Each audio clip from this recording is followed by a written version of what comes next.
most structural products are tension. Tension shear chill. If you look at the structure, how can you make the structure robust? How do you say? Because there's a lot of defect. We assume in our bone or in any of the this biological material, there's a lot of defects. There's no question about it. Look at a microscope, there's going to be a lot of defects here. So we believe biology, the key is robustness, is survival. Okay? And it's not optimization. The key thing for biology, for animal to improve their function is robust. They have to be robust. They cannot, there's a small deviation or small defects, which is totally collapse. Okay. For this structure to be robust, the mineral platelets, these platelets, they must be able to sustain large tensile load without fracture. And fracture is key. Because these materials are nominally brittle materials. These are like classroom chalks. Okay, classroom chalks. Just like these chalks, you drop and break, right? You can easily test it. They're very brittle materials. Okay? That means they're notch sensitive. Okay? So from the engineering point, they're notch sensitive. But yet in biology, the requirement is they have to be robust. They have to be notch insensitive. And the protein or the protein-mineral interface, they must be able to sustain large shear strength, because these have to dissipate energy. Okay? So in order for this structure to be robust, the first requirement is a hard structure here must be robust. It must be sensitive to defects, and the protein must be formed. Okay. So this is the bio-inspiration part. So the integrity of this biocomposites hinges upon the fracture strengths of mineral platelets. Now, let's take a look at how this can be robust. Okay. How this mineral part can be robust. Okay. So we look at this mineral, for example, these platelets. If I'm a physicist, I can calculate or I can evaluate, estimate theoretical strengths. I can use strengths of this. And I use strengths means I have a stress strain curve. And since there's no, these are minerals, they don't dissipate much of them, and much of plasticity. So you can assume eventually these theoretical strengths will decrease. So that's a theoretical strength. If these particles are ideal, are defect-free. However, I can assume as an engineer, from the engineering point of view, it must have defects. Okay. If defects are crack-like here, I can assume that. Then I can use Griffith's criteria in fracture mechanics and estimate the failure criteria or the critical strengths for such a defect crystal, or for such a flawed mineral particle. Okay? Calculate this is based on Griffith's criteria. It's all mechanics. I can plot the two criteria, same plot. Okay, this is actually a non-dimensional parameter, depends on the surface energy material and the size of the material. The size, or edge here. You can think of this as a size parameter, inverse with the size. So that's the ideal strength criteria. That's the Griffiths criteria. You see that they intersect at a particular point. Okay, this intersect point you can easily calculate it, this give you a critical size. So this means when the structure is reduced, when the structure size is reduced, okay, eventually the prediction from the fracture mechanics, from Griffith's fracture mechanics, would hit the ideal strength curve. Okay, just as if though the material is perfect. Okay, so here's a summary. When edge smaller edge critical, failure no longer occurs at pre-existing cracks or flaw. And stress around the crack uniformly reach theoretical strength until it becomes insensitive to existing flaws. Right? Pretty obvious from fracture mechanics point of view. What you can estimate for biominerals. For biominerals, we know Young's modulus law is much weaker or much softer than graphene. Graphene is 1,000, right? 1,200 gigapascal. This is order of magnitude softer. 100 gigapascal. The strength is much smaller. For graphene is 10%. It's 130 gigapascal. So is 10% of Young's modulus. This is only in biominerals. Typically polycrystalline minerals. These are between a few percent, 1% or 2% of the Young's modulus. You can estimate that there's something like 10, something like 30 nanometers, which is fairly close to what we observe in bone in biological materials. Okay. But, so just like Professor Proto said this morning, this is hypothesis. Okay, hypothesis. We have to prove it. We have to prove it. I listed one paper here, just show you how important that is. So very distinguished. I feel very distinguished colleague had to read my paper, and then they say, this you have to show that. Okay, if you read here, it says Gao et al. Argue that low very mineralized hard tissues, including bones, shell, teeth, and nanocomposites, in which mineral phase has nanoscale formations that ensure optimal strength and flow tolerance. In particular, it has been and so on. All right.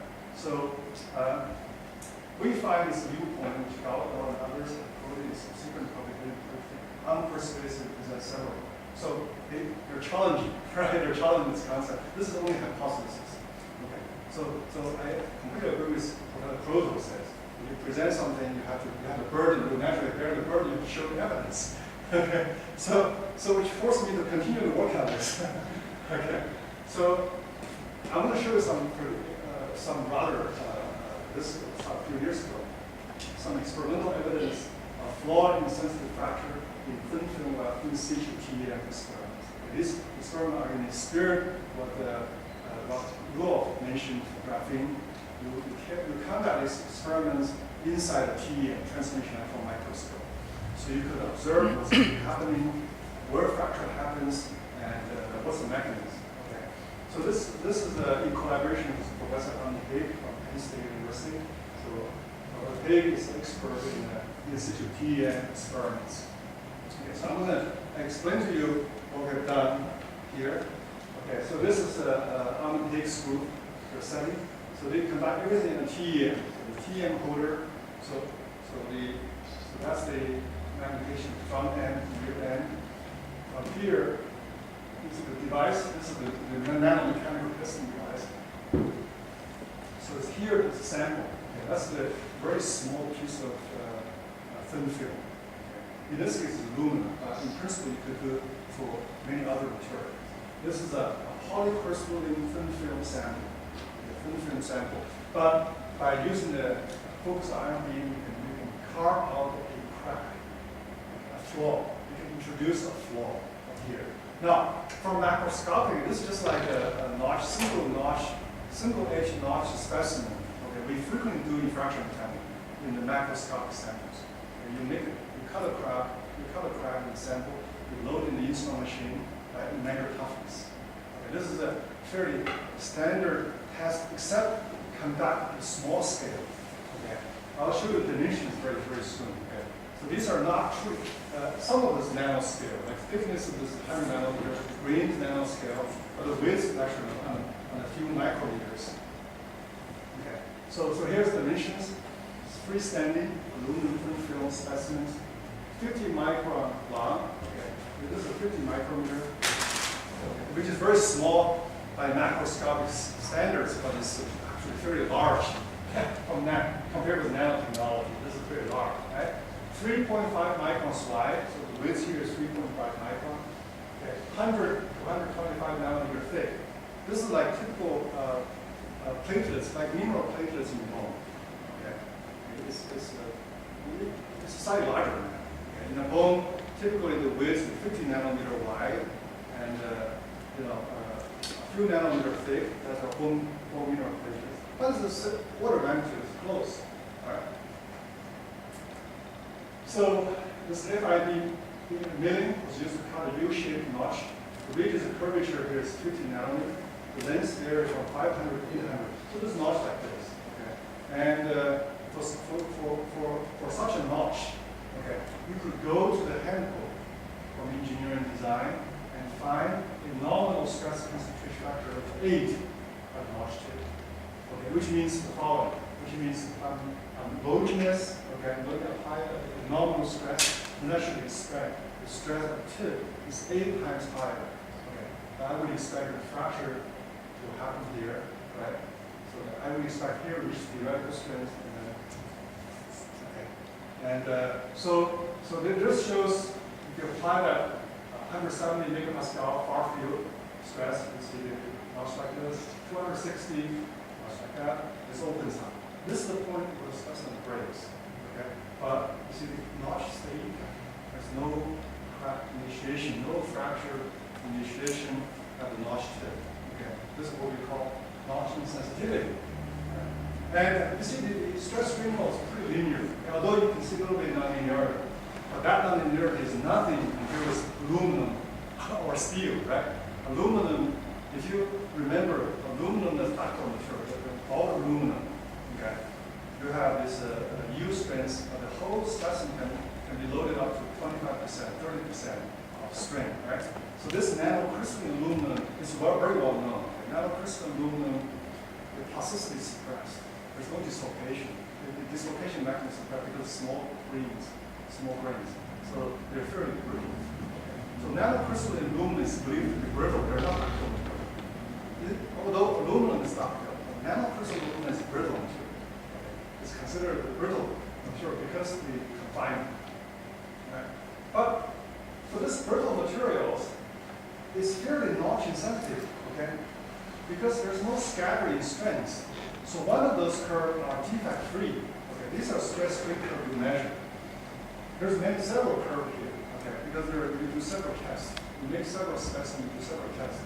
One of those curves are notch-free. Okay, so you test one thing without making a notch. They all fall on top of each other. Okay, they fall on top of each other. Now here's notch location. Here's actually eventually fracture happens here. It won't happen in the same place. So that's the kind of schematic picture here. Shows 50, these geometries. Right? I should point out, this is exaggerated. Here's 500 nanometer, 3.5. So this ratio, this aspect ratio is actually 1 to 7. So just as a summary, the crack did not initiate notched, rather it started somewhere else. Almost no plasticity specimen. Or anywhere else. We don't observe a significant plastic formation in the center. Okay. So we did some further study. This is the paper, probably Nanoletter. Okay.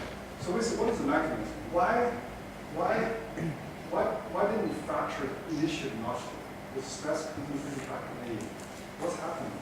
The atomic scale, nanoscale. Okay. So this select area induction diffraction was used to measure the stress concentration near the tip and away from the tip. Okay. Away from the tip and at the notch tip. And these peaks overlap each other. So we did not measure any stress concentration. Okay. Even though there's a stress from textbook, we expect the stress concentration factor A. But when we actually did the measurement, experimental measurement, we did not measure anything, any deviation in stress concentration here. So what is happening? Okay, so we did also simulation. We said, let's simulate what happens. So the simulation shows the following quite interesting. Initially, when the strain is pretty small, okay, we did see in the simulation a huge stress concentration. Okay. The stress at the notch tip is significantly higher than the stress away from the notch. So the tip of the stress is much higher. However, as you continue to stretch, even though there's very little plasticity in the average sense, but the stress is homogenized.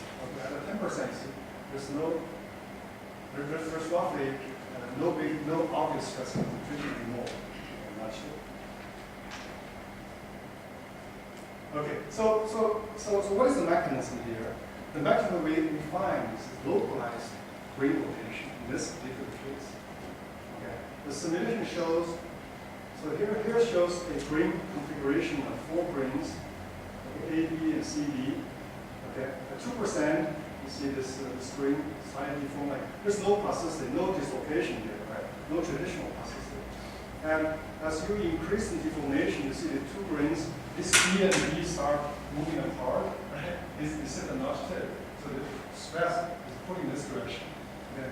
This is the B and D moving apart. And here's the original B and D, the vertical green boundary. And here the green boundary become actually located, right? From vertical boundary up to horizontal boundary, and B and D separate. Okay. This is actually a significant plasticity, significant deformation. Okay. So in particular, Ashby and Burrell have hypothesized such a mechanism for superclassical deformation in the 1970s. Okay. And Ashby has done the bubble wrap experiment to prove this does happen in bubble wrap, in the model material, in that sort of liquid bubble wrap, but has never been reported really in the real material. Okay. Well, capsules thought to be able to that and then release stuff within some viral capsules. Yeah, do that. They say it. Okay, yeah. Anyway, so we find Ashby-Burrell-like mechanism here as well. You see a huge deformation there. This is a huge string. Even though macroscopically, the average plasticity is pretty small, but it's highly localized, and it's very short range plastic cells. Because nanocrystalline material are not capable of long-range plastic deformation with grain boundaries. They block dislocated motion. But yet, each grain can, through rotation, through migration, can cause huge deformation locally. Okay, that we believe is the key to this understanding this margin sensitivity observed here. Okay. And here experimentally, then we went to check whether grain rotation is important. We did find grain rotation. See the contrast. This is very slow move here. You keep watching. You see the contrast change of different grains. All right. So this contrast change means the grain orientation, crystal orientation is changing. Okay. And here's a simulation. That simulation we did see an object with significant rotation, and so that homogenized the stress in such a sample, which is unexpected. Right? Really. This is, so in the biominerals, like appetite, are they nanocrystalline? Intercrystalline, yes. They themselves are nano size, and they're polycrystalline. So by definition, nanocrystalline material. Yeah. If they're overall size, and that is nanometer scales. Yeah, They're polycrystalline. that's right. Here, but that's not the only mechanism. The grain rotation is one mechanism, but that's not a unique mechanism. Because then we say, can we suppress grain rotation? Okay. Because in this experiment, why grain can rotate? Because the thickness is very small. Okay. Our grain size is 50 nanometer. The thickness of the sample is 100 nanometers. So there's only 2 grain. Right? There's no bulk grain. There's only 2 surface grain. And they're unconfined in the surface, they can rotate, right? So we suspect, because the thickness is so small that the grain is facilitated the rotation of the grains. Because it's so thin. Okay. Then we increase. So in this new experiment, we double the thickness. Now it's 200 nanometer. Okay. Now the grain size is still the same, slightly larger in this case, 60 nanometer. So that means across the thickness there are several grain now. Okay, so when you increase the thickness, you have several grain in the thickness direction. That creates a constraint on rotation. Okay, because they're more like bulk situation. Grain rotation is more difficult in that situation. And we were able to also get a sharper notch. Okay, sharper notch. And this is the curvature is higher here. In fact, we get a thicker film to constrain grain rotation and a sharper notch with nominal stress concentration factor of 17. Now we say, let's try this, see if we can kill the flaw sensitivity, right? The flaw in sensitivity. And it turns out this stress is still flawed in sensitivity. In a sense, we're testing this, the crack does not initiate here. Okay. But the mechanism here we did not find any grain rotation. Okay. The SAED, the selected area natural diffraction, shows the phase transition. The mechanism changed from grain rotation to phase transition. We observed this phase transition on the FCC to exactly omega phase transition because the stresses here is so high at the tip. We induce a phase transition in this region. That effectively homogenized stress even without grain rotation. Okay. All right. So there's alternative mechanism at nanoscale which allow you, because stress is so high in the system. Okay. You can induce the various mechanisms can all relieve stress concentration in that sense. Here I want to show you Marcus Buehler's simulation about biomaterial, the flaw in sensitivity. Okay? So Marcus is interested in this how cracks behave in a soft material. Okay. So he has an alpha helix network. He creates network, then he deliberately introduces a crack like a flaw, elliptical hole in that case, and stretch it. And he wants to test whether the elliptical hole will reduce the strength of such an alpha helix network. Right? So he stretched it, right? Stretching it, and become this, right? In fact, the crack doesn't matter in that case as well, either. So you see the stress reaches red, that means there's no stress concentration. Okay? So these colors measure stress, topical stress in the system. So initially you see a small spray, you see a significant stress concentration at the whole boundary, but the crack doesn't propagate. The key is the crack does not propagate until you reach the moment where all stress become uniform. Okay. So this is another type of flaw-insensitive biomaterial. So here's I got a little movie from Marcus Miller. So here's a defect. It shows you the difficult dangling bonds, the soft material, yet another mechanism of relieving stress concentration. Right? So the experiment I showed you before, the hard material, the soft material has other ways of alleviating stress concentration. Okay. So I have some discussion here now. I mentioned in the beginning the textbook definition of notch sensitivity, right? Brittle solid versus notch sensitivity. From textbook, there's a textbook notch definition. The brittle material should be more notch sensitive than ductile material. Okay.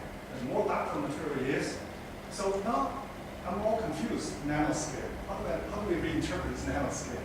Right? We have almost no plasticity. Right? This is real plasticity. Here I show you real plasticity.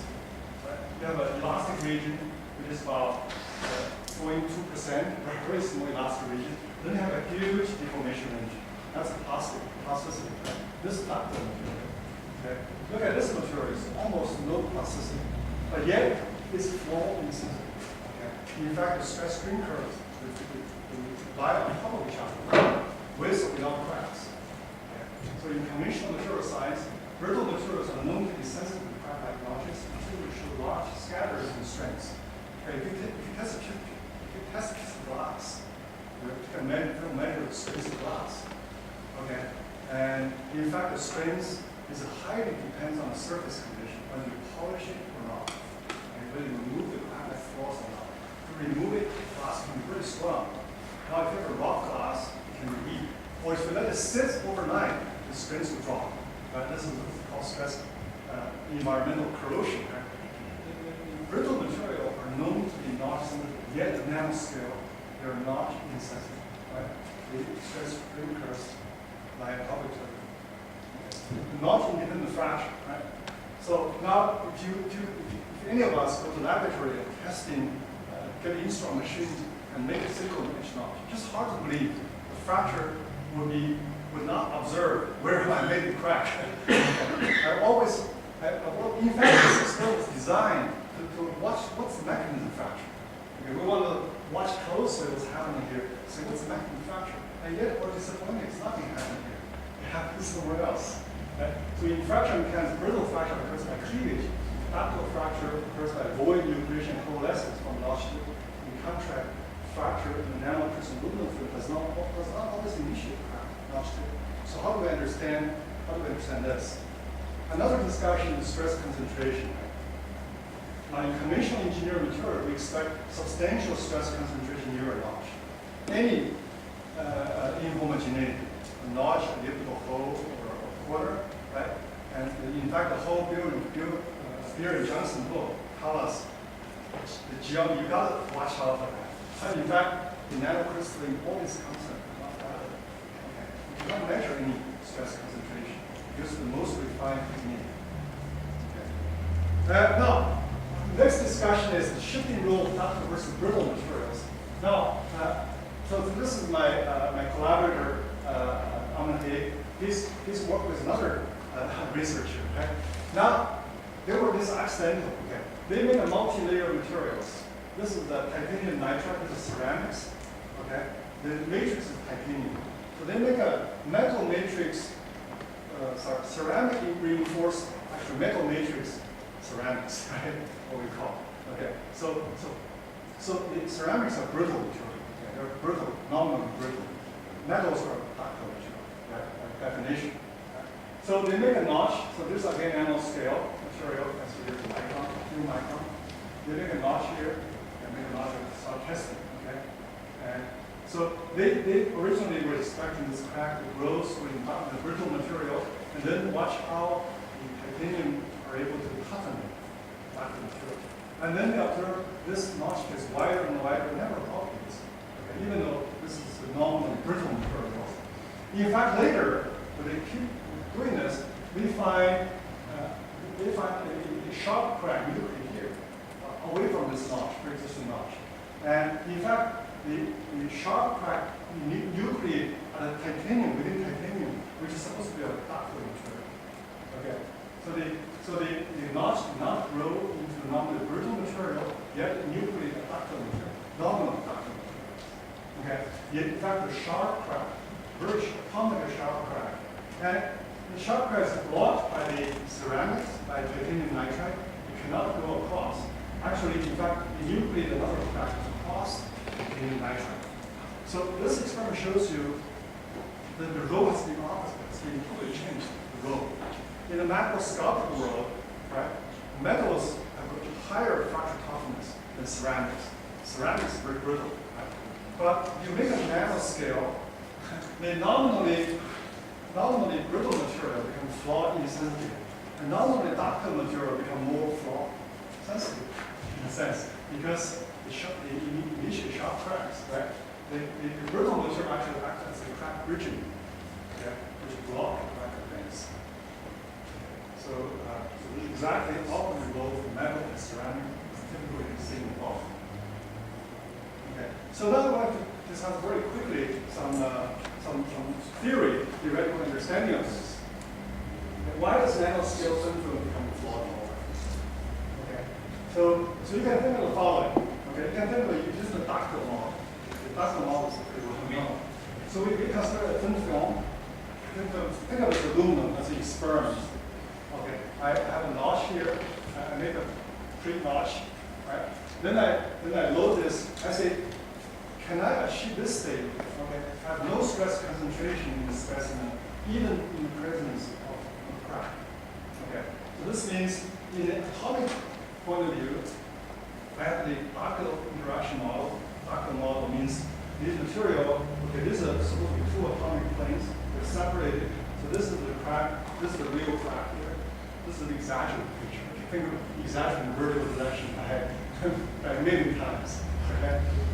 Now, you see, what is the condition that this crack will not propagate? So the according to ductile model, is the crack tip open displacement smaller than this critical displacement in the interaction model. Right? Delta should be smaller than delta 0. Okay?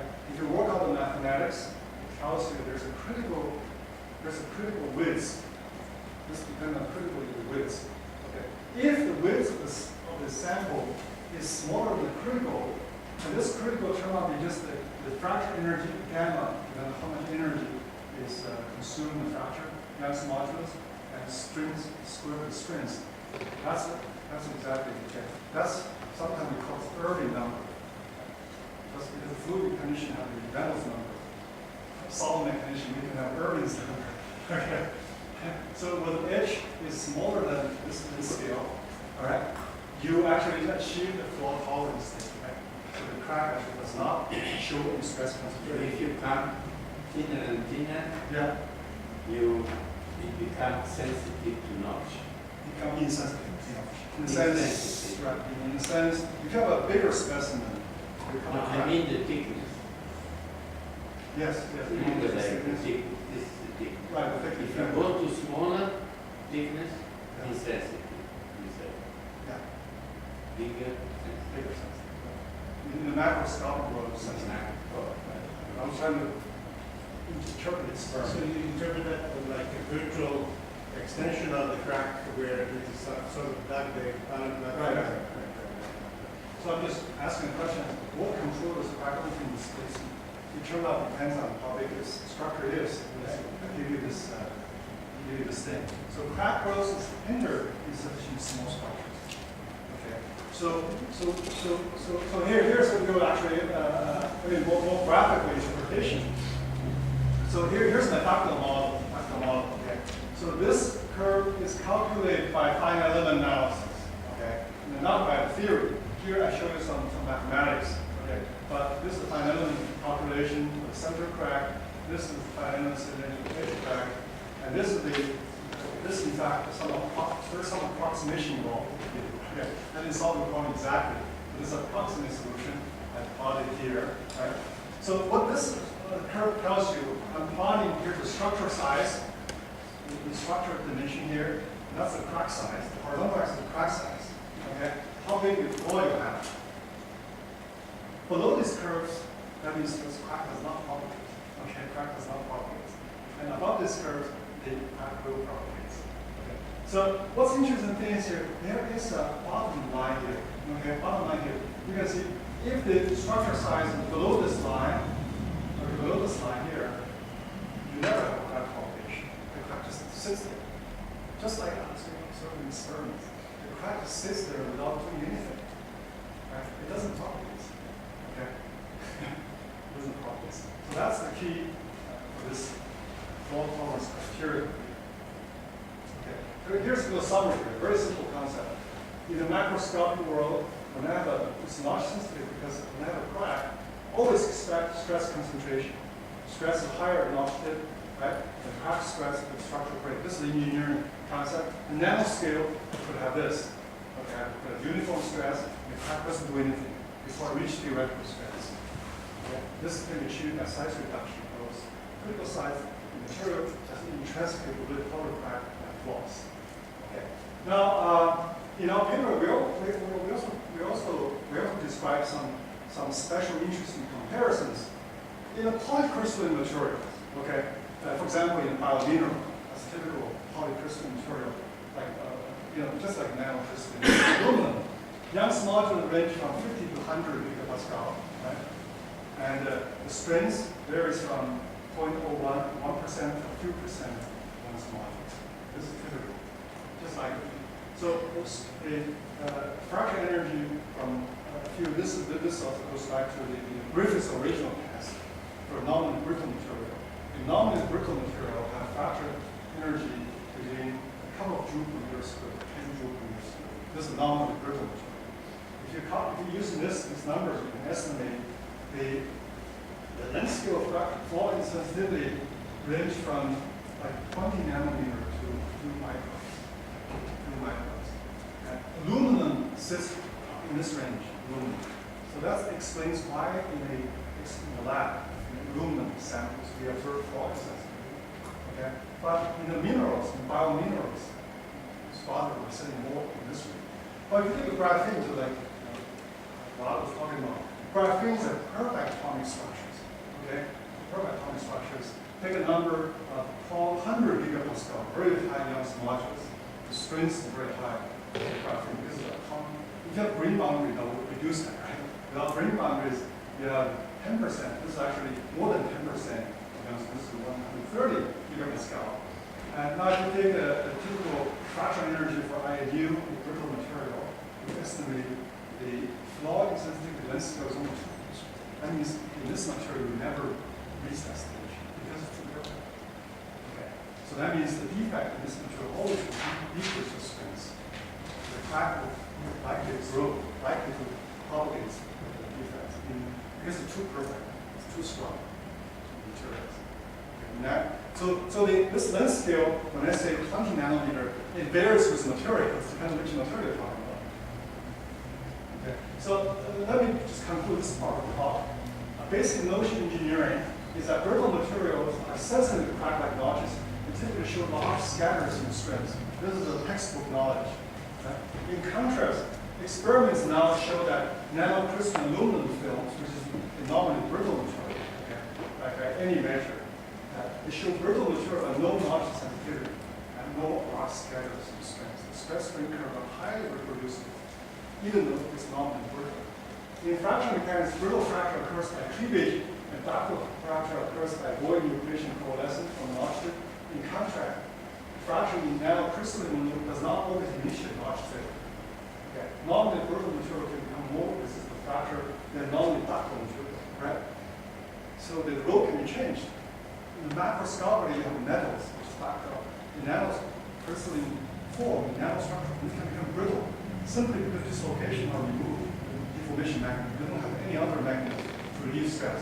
In the polycrystalline materials, you can remove dislocation, but yet there's still other mechanism remains. So you say, very interesting, dislocation. So you remove dislocation. Practically you have a perfect material without any dislocation. Right. If you, right. So I'm saying that some of the normally ductile material, like Very ductile ductile material, like coarse grain, right? Yes. If you compare nanoscale, then the dislocation are blocked. They're so small and confined. But yet there's no other mechanism to relieve stress concentration. So they still remain, they become more touch sensitive than normally brittle materials, like ceramics. Like normally brittle ceramics, right? If you have a brittle material, which is normally brittle, they don't show much plasticity. But they're polycrystalline. The grains retain some of the local plasticity. Even though globally they don't have much plasticity. Those materials can become notch insensitive at nanoscale because they can nanoscale, right? Because they can relieve the stress concentration, even without dislocation, participate dislocation structure. The green boundary, the phase transmission, other things. Okay, so at this point, any questions?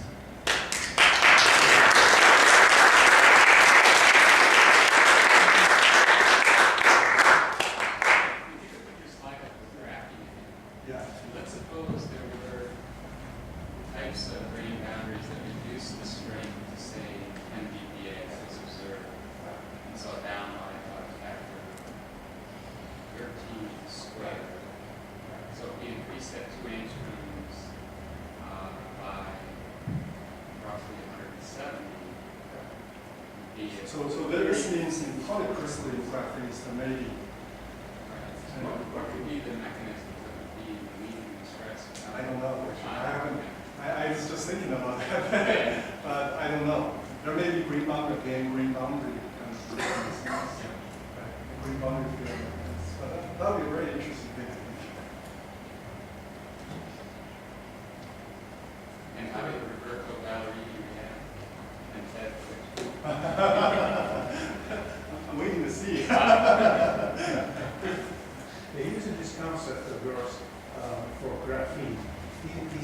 That's not, in a sense, like forgetting about the real geometry of graphene. And I don't think you can really push this concept down to that level.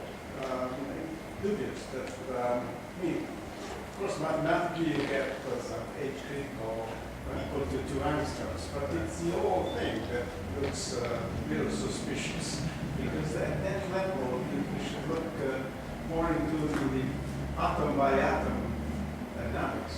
Yes, exactly. Exactly. At that scale, I think I wouldn't take it seriously. Yes. I think graphene will be really interesting to look at in terms of graphene.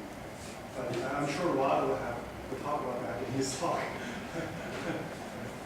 Another thing, in the nanoscale, how can you check the effects when they grow? Yeah, this will be the experiment, right? We make a notch. We can watch how the cracks react when we put the material to fail. The crack doesn't do anything. Just like that. This is really something very. Right? Here's a notch specimen, right? Yes. The notch here, but yet defects. The crack happens somewhere else. Okay, so different tests, every happen. Right, it happens here. So the notch here's when the material fails. Notch can do anything. You don't observe any damage. Right.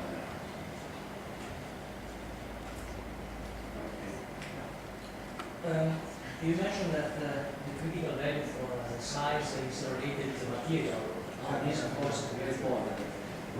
There is also the possibility that this value is related to the size scale itself, because even from the equation, you see that it is a function of material properties that usually are affected by size effects. Right. So in some cases, I think that I'm talking about the critical size. Right, The critical right. size basically is the size of the plastic zone, but the plastic zone is a function of the structural size itself. So in some cases, if you understand what I mean, so if you put some numbers related to We have material at the macro scale, Right. probably you get value for the critical value for the critical size that is larger, probably, than what you can see at the nano scale. Okay, this is just a remark. Then you show something about stress concentration, and probably stress concentration is an overestimation of what you can really see in experience, because fraction mechanics tell us this. So when you mention stress concentration, nominally the stress concentration must be 17. Of course, fraction mechanics would tell us that it's a little bit lower, because yes, because at a given point the stress concentration Well, the cannot whole be point- applied anymore, because the fraction mechanics was born for this.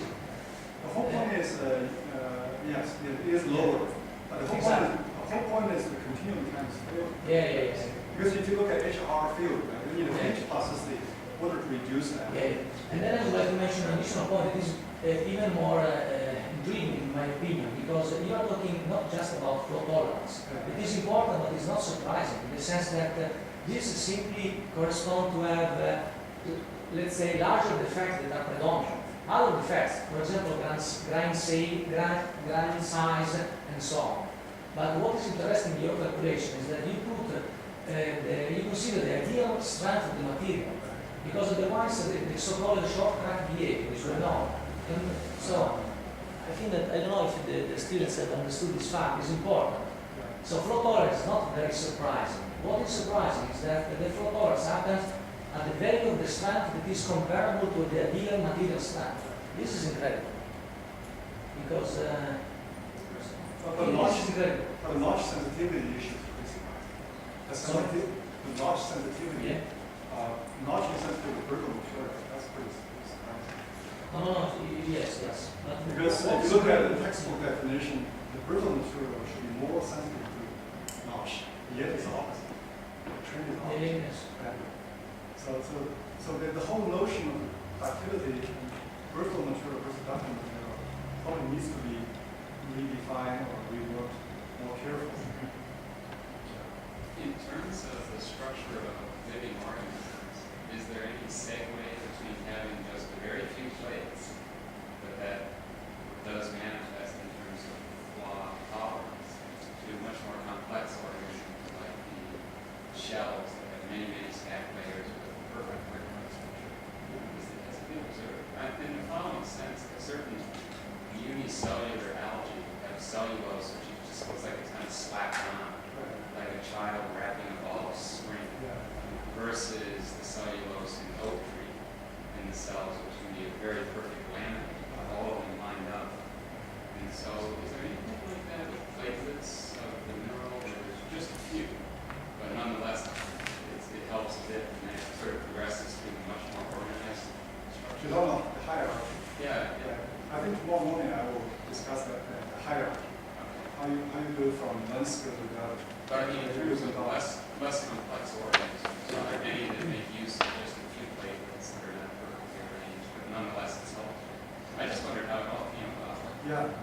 Spider silk might maybe one of those examples. Maybe one of those examples you're thinking of. Right? Only a few platelets increasing the strength. Right? If the spider silk is a protein material, yet has higher strength than steel. So maybe there's some tiny multicellular organisms that are nothing like a clam shell that have a little bit of mineral in them. Yeah. So Very good. I have my second talk. How can I do it? Right? Okay.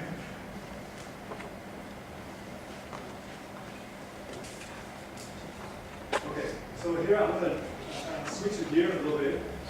So in this one, I'm going to talk about a recent paper in Nature about deformation mechanism in nanotwin metal.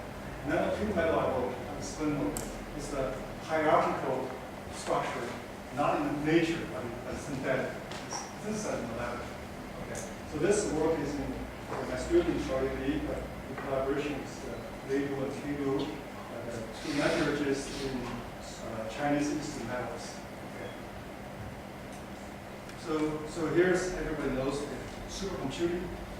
How does supercomputing become simulation, especially advancing has another Moore's law, it's called soft Moore's law. Moore's law usually refers to the density of chips, right? Increasing every 18 months is a double. But there's a soft Moore's law, say the computing power also increases exponentially with time. Okay. And so now we're, in the 1960s, the simulation can deal with nanoparticles and so forth. But today, we're dealing with, we can model a whole bacteria, E. coli on the computer. Okay. But with still some limitations, but still you can see things advance that quickly. Here I show you some one example here. For example, this subatomic dislocation motion. Okay. So what this simulation shows you is two dislocations are racing each other, like two car racing. Here's a normal dislocation, subsonic, and the other dislocation is supersonic. Okay. You can see it's kind of catch up from behind, and then catch up. This is subsonic dislocation, this is supersonic. In the range here, there's a range of strain values for subsonic dislocation and intrasonic dislocation and coexist. Okay. Similarly here, this is a theory, so we publish. So at certain applied strain range, you could have coexistence of subsonic and transonic dislocation. That's where we see such simulations. You can also observe something like supersonic fracture, supersonic cracks. We have a fracture mechanics. Okay. These two materials have the same Young's modulus, so this dotted line is exactly the same as this stream law, this material. But this material is inharmonic, so it has a stress strain law like this. Okay. And you stretch it, stiffen itself, like protein material. Okay. Now, so this simulation, shows that. In this case, the crack, this is a shear crack, mode 2 crack. This crack probably exactly longitudinal wave speed. You can see that's a shear wave mark on here. But that shows the crack probably exactly longitudinal wave speed. But this crack, you can see 2 mark on right? So it's supersonic. So the study here shows the conventional fracture mechanics, dynamic fracture mechanics. In fact, conventional fracture mechanics predicts the fastest crack speed is a longitudinal wave speed. Okay. So completely failed to predict this. That shows the nonlinear material behavior is the key. Actually, the dynamic fracture mechanics or crack dynamic is not governed by the linear elastic property of the solids. It's rather governed by the nonlinear material of solids. It's just that most materials, we're talking about this case, most materials, linear works very well, but in some cases, when the material is highly nonlinear, crack dynamics completely change. I'll show you another simulation here. This is a simulation of work hardening in copper. Okay. So we start with 2 cracks. These cracks are called dislocating guns. So their role is to shooting out 100,000 dislocations, right? The 2 dislocating clouds impinge on each other and form this forest. Remember the Taylor called this forest hardening, right? G.I. Taylor. So the G.I. Taylor hypothesized plastics work hardening is achieved by forming a forest of dislocation in solids. And here you see the forest of dislocations that harden the material, right? It's 2 cloud of dislocations impinge on each other. This is my collaborator, Abraham. Okay, so now you can also use the similar thing to study crack interaction with green boundaries. Okay, green is a microstructure, green boundaries, a special type of green boundary of interest here. So you can study how a crack here serve as another dislocating gun, shoots out a lot of dislocations. Here's a twin boundary here is invisible to us. There's a twin green boundary. So as dislocations shoots out, they pile up around this twin boundary, form a dislocation wall. Okay, form a dislocation wall. You can take up here. Okay. So here's simulation shows there's a very high dislocating density, active dislocations pile up the green boundaries. Okay. It's an amazing thing which we still don't understand is how come this boundary layer here